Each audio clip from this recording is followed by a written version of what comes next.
After 4 miscarriages, I bought a baby off the dark web. Some women are lucky when they conceive. Their child is born safe and sound. They grow up healthy and happy. They become doctors, lawyers, maybe even the president someday. Some women are not nearly as lucky. They lose a child the first or possibly even the second time. But then they have their lucky day and they're blessed with an addition to their family. I'm neither of these women. I've never been able to carry a pregnancy to term. 4 times I've conceived, 4 times I've miscarried. It's never easy. I get my hopes up every time. I run to Mitchell with a pregnancy test, grinning and telling him that this is the time, this is the time. Our family will grow from 200 to 300. The first time, my husband spun me around and kissed me several times on the cheek. He did that the second time too. The third time, he only smiled. The fourth time, the smile didn't reach his eyes. I didn't blame him. I couldn't smile either. Even though hope was attempting to blossom in my heart, I knew I'd never get to hold the life growing in my womb. I threw myself into my garden to distract myself from my pain. Because of this, I have quite a beautiful garden. I grow vegetables of all sorts, carrots, potatoes, a few stalks of corn. I even grew pumpkins last year. When the harvest comes around, I store what I can and what I can't. I end up giving to my neighbors. The little kid next door took the pumpkin I gave them and carved it into the perfect jack-o'-lantern. Well, mostly perfect. Its smile was lopsided. A few months ago, I was in one of my gardening chat rooms when the subject of children came up.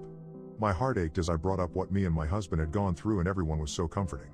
One of the other women, her screen name was Abby Loves Apples, opened up about how she'd also had several miscarriages before she'd had her twins 6 years back. Twin girls, identical in every way. They were so cute I nearly cried. If only I'd had the desire to keep trying like Abby had. I nearly signed off when I got a private message from Abby Loves Apples. I can help. You have a child? Let's exchange email addresses. I can't bear seeing you suffer any longer than you have to. Of course, I assumed that she would bring up some sort of expensive medical treatment, something that my husband and I couldn't even dream of affording. Not like he'd even want to try. He was already bringing up getting my tubes tied when our tax return came in. It wasn't that at all. Abby sent me a long message about how she'd also given up hope about having children, how her husband had actually left her for another woman because she couldn't give him children. She lost all hope and was 2 days away from jumping off a nearby bridge. She'd made plans, wrote out her will, and was finishing up her suicide note when her elderly neighbor came to visit. That woman saved her life. The woman had brought her something to help her womb become as friendly as her garden. She'd given very specific instructions, and Abby followed them to the letter. With luck and a random man she'd picked up off a dating website, Abby became pregnant and gave birth to Ivy and Iris, and Abby was willing to guide me through this process with no payment necessary. I needed this. I knew Mitchell would never leave me. At least I hoped he wouldn't, but I had no other option. If I wanted to give birth to my children in a week, I got a box in the mail. Abby's instructions were simple, but she insisted I had to follow them to the letter. If I didn't, not only would I lose the baby, but I would risk my life as well. Thankfully, the instructions were simple. In the box was a bag of what I can describe as something like white sand. It was so fine, but had a bizarre smell, almost like copper. I was to measure out a teaspoon of this stuff and mix it with a cup of water once a day, preferably around the same time, and drink it down. I know it was stupid to drink something I got from a stranger on the internet. I was desperate and Abby didn't come off as a nutcase. It didn't taste bad. At least it didn't have much of a taste at all, just left my throat feeling rather grainy and uncomfortable. I was to do this until I became pregnant. It wasn't hard to drag my husband into bed. I didn't tell him what I was doing, but it wasn't much of his business anyway. When I skipped a period, I knew I was pregnant. I'd stocked up on pregnancy tests beforehand and I took 2 to confirm. When my husband got home from work, I showed him the test with a hopeful smile. Maybe this time, babe. His smile didn't have much hope, but he kissed my forehead. He knew I was happy. He didn't know that this time I had a secret weapon. Now that I was confirmed to be pregnant, I had to up my dosage of the Zan 2 teaspoons. 1 in the morning, 1:00 at night, taken with water. My husband caught me taking it at night once and asked what it was. I told him it was some prenatal vitamins that would help the baby. He didn't say anything after that, just turned over in bed and turned out the light. His lack of excitement was a thorn in my side. But as weeks went by, I realized there truly was a spark of hope. Now I had to be careful. Abby specified that I could not, under any circumstance, go to the doctor. Any ultrasounds might interfere with the powder's effects, and I'd have gone through all of this for nothing. I couldn't take any other medication that helped with prenatal care, and it was recommended. I didn't tell anyone outside of my husband I was pregnant. Hide it for as long as I could. That last part made the most sense. If I ended up losing the child again, I would have gotten up everyone's hopes for nothing. I'd made that mistake twice before. I didn't want to do it again. The pregnancy went smoothly at first. Much to my surprise, I felt my stomach begin to swell.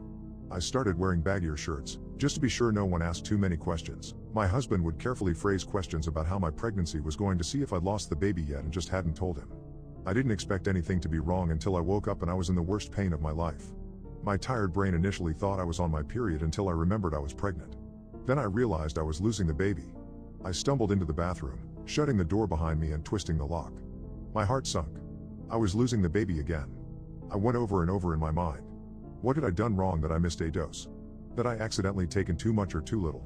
I stumbled into the bathtub and laid down, digging my fingers into the sides and doing my best not to cry out as spasms of pain ripped through my body. I didn't want to wake up my husband for some reason. I lost consciousness as I felt my child leave my body, and when I came to again, blood and fluids were circling down the drain and there was my child. It was about the size of a potato, a lump of oval flesh that twitched and squirmed, not comprehending what I was seeing. I picked it up, only to see that there was an eye staring back at me and the color of mine. I dropped it back and bit the back of my hand to stop from screaming. It continued to squirm. It was alive. It was actually alive. I stumbled out of the bathtub, wondering what the hell had happened to me when I heard my cell phone start to buzz in the next room. Terrified my husband would wake up and see the thing in the bathtub, I hurried out and grabbed it before retreating to the bathroom. Thank God he slept through that. I answered it with a quiet hello. Did you have your baby? I didn't recognize the voice. A calm, feminine voice with a southern drawl. But other than my husband, only one person knew I was pregnant. Abby? I asked. Yeah, it's me. Listen to me. Did you have the baby? I looked in the tub at the squirming lump of flesh. Yes. What? What is it, Abby? It doesn't look like a. Listen to me very carefully. This is the part where you have to be more careful than ever. But you also have to be quick. Pick up your baby. How many eyes are there? Repulsion racked my frame as I picked up my baby. I carefully turned it over in my hand a few times, shivering as I'd come across another eye. 33 eyes. I heard Abby whistle. Damn, that's lucky. Congrats. You're having triplets. Go to the kitchen and find a sharp knife. Have you ever cut the eyes out of a potato before? Yes. Same concept. The flesh is a little different to cut, but it's doable with a sharp enough knife. After you're done cutting out the eyes, plant them in a part of your garden that gives them plenty of space to grow. Keep the eyes close to each other, though they'd not like to be alone. The earth is the womb of the world, but it's still lonely in the dirt. Hurry you. Wait too long and the eyes will start to dry. I nearly puked twice as I slowly cut apart the lump of flesh. It twitched and I swore I heard it make a sound like a cry, but Abby reassured me that was just me. I wouldn't have made it through this without her. I planted my babies in the garden in a plot I just hadn't had time to plant anything in. I collapsed next to the dirt, the blood between my thighs, starting to dry. It's all done, Abby. I did it, I said, starting to feel tired. Good. Get some good fertilizer. Water them every day. Talk to them, too. Your baby can hear your voice, even when they're like that. I'll talk to you after you get some rest. Good night. I was shaken awake the next morning by my husband, who woke up to find blood all over the bathroom and the kitchen and nearly lost his mind, not to mention the leftover flesh from the babies. I really hadn't thought of taking care of it. He thought I'd finally lost it once I told him what happened. He threatened to dig up our babies to prove they were just figments of my imagination that would have unalived them. I couldn't let him do that. I didn't mean to hit him that hard with a frying pan, but perhaps it worked out for the best. I needed good fertilizer after all. Abby moved in with me last week. She's about 10 years older than me, but we understand each other more than anyone else in the world. The twins are adorable and very helpful. They love to sing to my garden, teaching their future sisters their favorite songs. Last night we just finished painting the nursery. It was so much fun. Abby got paint on her nose and after I laughed she retaliated by dragging her paint-covered hand over my cheek. We finished right on time too. I can hear my baby start to cry at night, the earth around the place they were planted stirring and squirming. Any day now they will be ready to be born. I can't wait to be a